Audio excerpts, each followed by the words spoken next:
Amigos, ahora tenemos con ustedes en el Centro de Conocimiento Latinoamericano Wellness el tema de la industria o el tema industrial en el ámbito del sector de inmobiliario.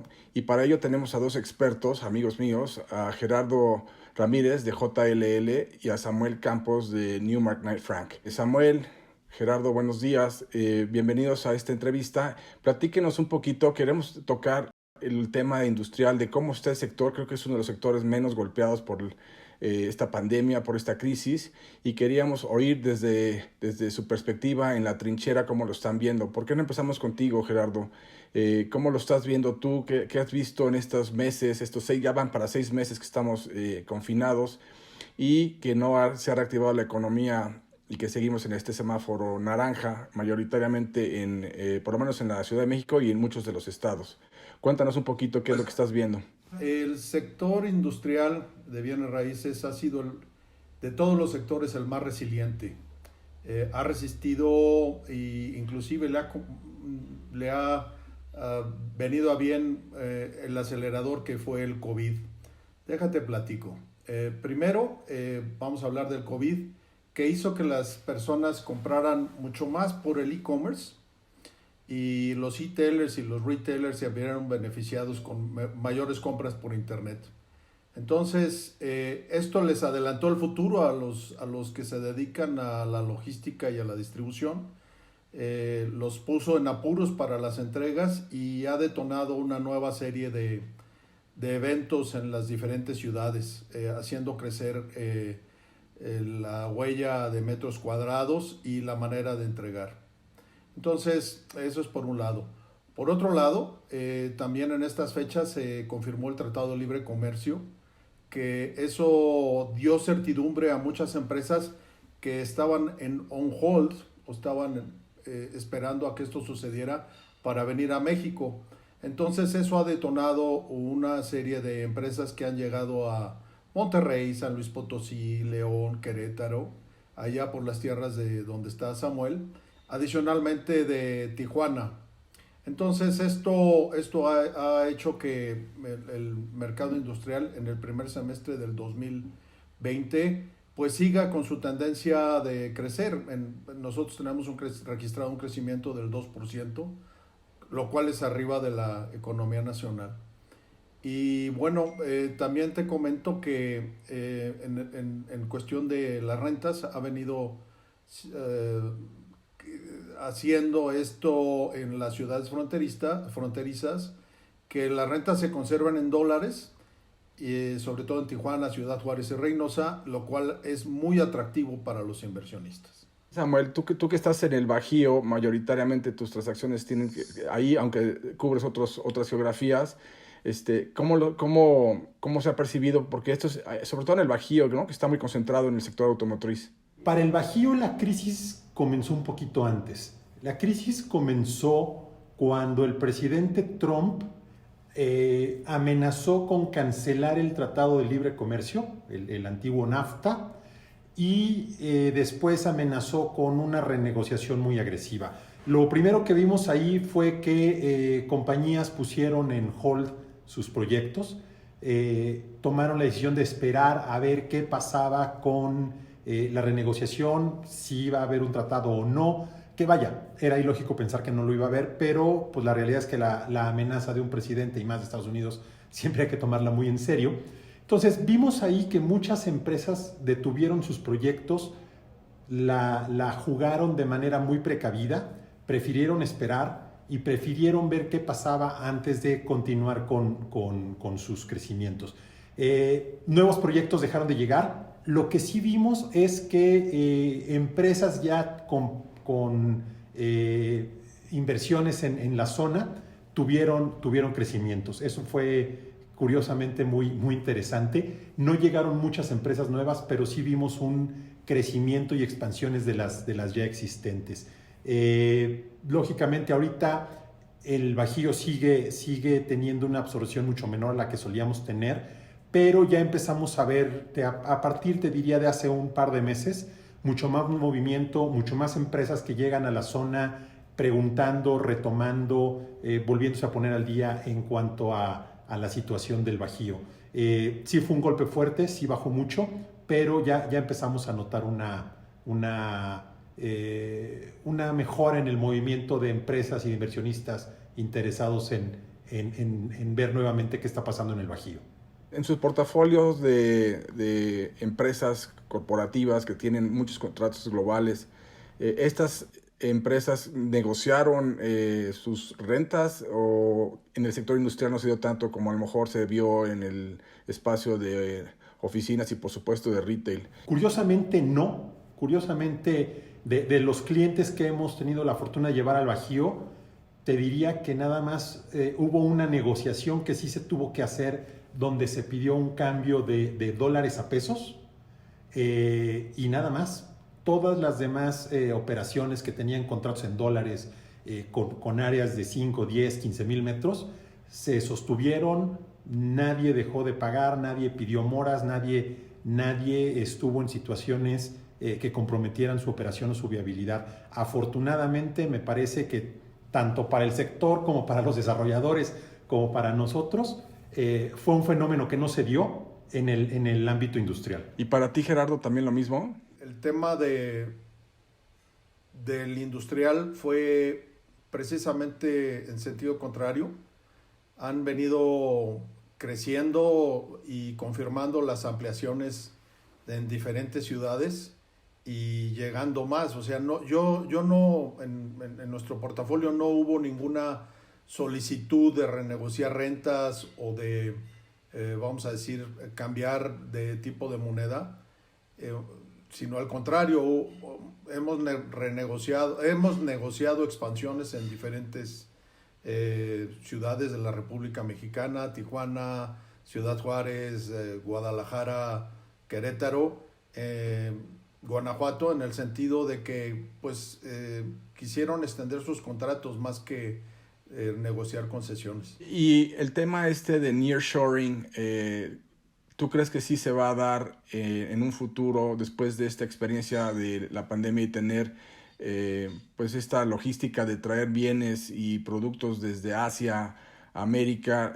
Muchas de las compañías a lo mejor van a repensar nearshoring y México está privilegiado siendo que está junto a Estados Unidos y no tienes que esperar o tener la incertidumbre de lo que puede suceder en otra región como Asia, como fue el caso que se cerró Asia y se quedaron sin suministros, ¿no? México tiene una ventaja competitiva, que tiene tratados de libre comercio con 40 países. Son menos los tratados porque el de la Unión Europea es de multipaís.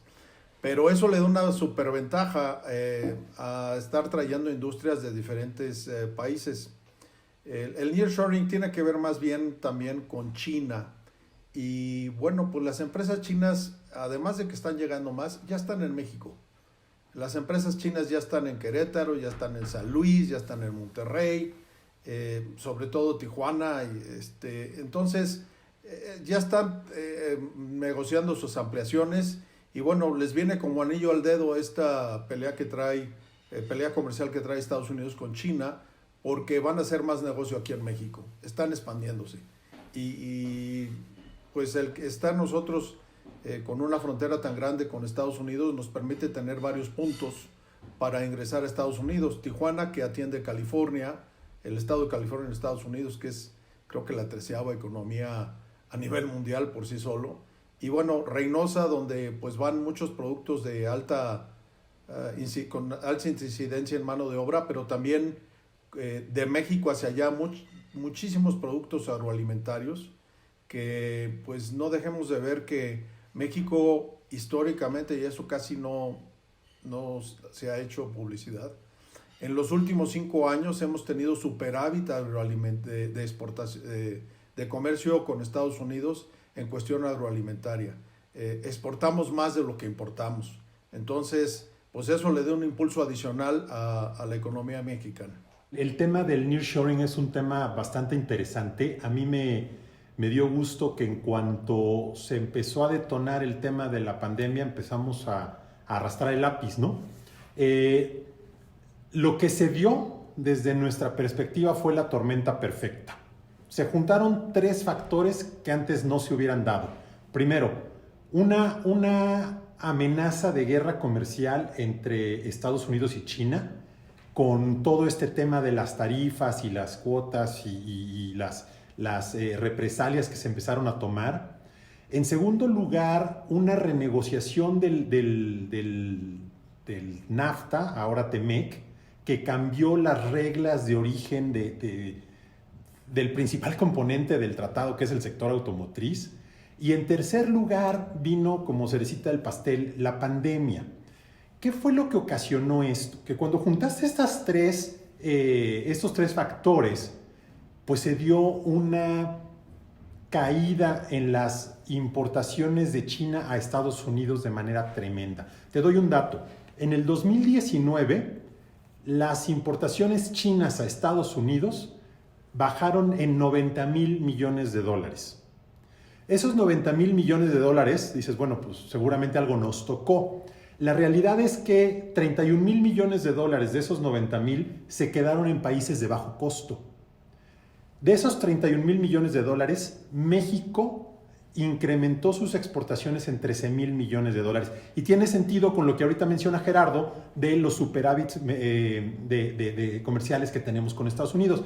Ahora, subimos en $13,000 millones nuestras exportaciones a Estados Unidos como consecuencia de una reducción de $90,000 millones en las importaciones de Estados Unidos de productos chinos, ¿sí? Entonces, esto fue la punta de lanza de una serie de cuestiones que se dieron posteriormente. Primero, cuando se da y se detona ya en grande el tema de la pandemia, vimos que iba a haber dos tipos de industrias impactadas. Y no digo afectadas porque pasó un fenómeno muy interesante. Se impactaron dos tipos de industrias, unas positivamente y otras industrias se impactaron negativamente. ¿Quiénes se impactaron positivamente? Bueno, y ahorita Gerardo lo mencionaba al principio, todo lo que tiene que ver con e-commerce se impactó de manera positiva, ¿sí? Todo lo que tiene que ver con medicina, con salud, con productos de higiene, se impactó positivamente. Todo lo que tenía que ver con actividades electrónicas se impactó positivamente. ¿Qué se impactó negativamente? Bueno, pues el más afectado fue el retail, ¿no? O sea, la compra física se afectó de una manera terrible. Se afectaron básicamente todas aquellas actividades que tuvieran una interacción social fuerte, se vieron afectadas de manera contundente. ¿Y eso a qué nos llevó? Nos llevó a un fenómeno bien interesante. Se lo oí a un compañero de Newmark en Estados Unidos que decía, las empresas pasaron del just in time al just in case. ¿Y qué significa esto? Que empezaron a tomar inventarios de seguridad para poder compensar este riesgo de que tu proveedor de China no te surtiera, ¿sí?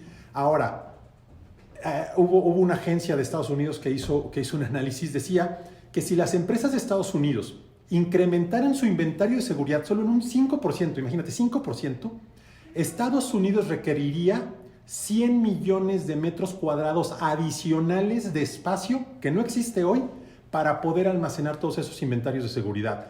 Entonces, la oportunidad inmobiliaria es enorme. Ahora, de esos 100 millones de metros cuadrados, ¿cuántos tendría que incrementar México? No lo sé, pero te aseguro que va a ser una buena cantidad y va a ser muy bueno para nosotros en el medio, para los desarrolladores y para los que estamos involucrados en el tema logístico industrial. Déjame complementarte. Fíjate que ese fenómeno que bien menciona Samuel se está dando en México y está relacionado con el retail. Hay empresas, casi todo lo que tú ves en el retail tuvo que haber pasado por un centro de distribución. Es muy difícil que las tiendas que están en los centros comerciales no estén relacionados con un centro de distribución. Desde salas, ropa, alimentos, todo tiene un centro de distribución. Entonces, suponte tú que tienes una tienda que vende, vamos a decir, artículos deportivos y que no puedas abrir. ¿Y qué pasa con tu inventario? Pues tú ya habías pedido que te surtieran la tienda de acuerdo a un programa. Entonces, siguen llegando a tu centro de distribución producto y sigue incrementándose el inventario, de tal manera que en varios meses pues tú tienes una cantidad de producto almacenado. ¿Y qué necesitas? Más espacio. ¿Y qué necesitas? Ser más eficiente. Entonces, también agarró con los dedos en la puerta a todos esos retailers, pues la transferencia entre la venta física, como le llaman, a la venta por e-commerce. Entonces tuvieron que adelantar el futuro a tratar de vender por e-commerce. Se está recuperando, pero todo ese inventario ahora se suma a la producción que tenía programada para las navidades. Entonces, hoy por hoy, las empresas necesitan más espacio para acumular ese inventario y bueno, tienen que tener otro motor para sacar ese inventario hacia la venta. Es muy interesante lo que está sucediendo en ese sentido. Y yo quisiera tocar el tema de e-commerce, ¿no? Porque oí de operaciones de estos de Mercado Libre y de Amazon, pero también de otros, ¿no? No son los únicos que están, pero tremendas superficies. También oí, por ejemplo, de Víctor Jiménez que cerró un data center ahí en Querétaro para una compañía brasileña que le está construyendo un data center de $300 millones a Microsoft, ¿no? O algo así. O sea, ya son proyectos muy importantes, porque no solamente es el e-commerce, sino también el almacenamiento de datos, ¿no? Que como nunca ahora con estos videos y estos Zooms ahora requieres de más capacidad y se están construyendo nuevos data centers. ¿Ustedes tienen algún cliente, Jerry, bueno, tanto en e-commerce o como en centro de datos? Voy a iniciar con data centers. Los data centers necesitan un cruce de líneas tanto de energía eléctrica como de carriers para sus datos. Y Querétaro es el lugar ideal. Tú vas a ver ahí, hay un data center muy grande desde hace muchos años de algún banco en la carretera 57 y últimamente hay una demanda, vamos a decir, de 3 o 4 data centers en la ciudad de Querétaro. Y porque está la infraestructura ahí. Y entonces también te comento que hay REITs, Real Estate Investment Trusts, que son las fibras americanas, que se dedican a invertir en data centers. Entonces tienen también el financiamiento ahí. Ahora, hablando del e-commerce y de los nuevos centros de distribución o los centros de distribución de última generación, sí, están creciendo, como te comentaba hace unos momentos. En la Ciudad de México, pues ya tenemos Amazon y Mercado Libre. Y estos dos mismos tenants están creciendo en Mérida, están creciendo en León, están creciendo en Monterrey, están creciendo en Guadalajara. En Guadalajara hubo un cierre ahí por el Salto de varios miles de metros cuadrados en 3 fases, en donde Vesta, que es el landlord, tuvo a bien cerrar el contrato y están creciendo la huella para atender ciudades con poder adquisitivo. Los data centers de última generación, así los llamo, porque tienen varios pisos adentro, tienen algo de robots y tienen muchísimos sistemas. Ya el RFID es una cosa dada, el Radio Frequency Identification, y le incluyen ya varios robots, racks, etcétera, como te decía, en varios niveles para aprovechar el volumen más que el área. Y bueno, pues estamos viendo en México ya estas tecnologías que nada más estaban haciendo en Estados Unidos o en Japón. Ya están en México. De hecho, Vesta es parte del centro de conocimiento y sí, es uno de los socios.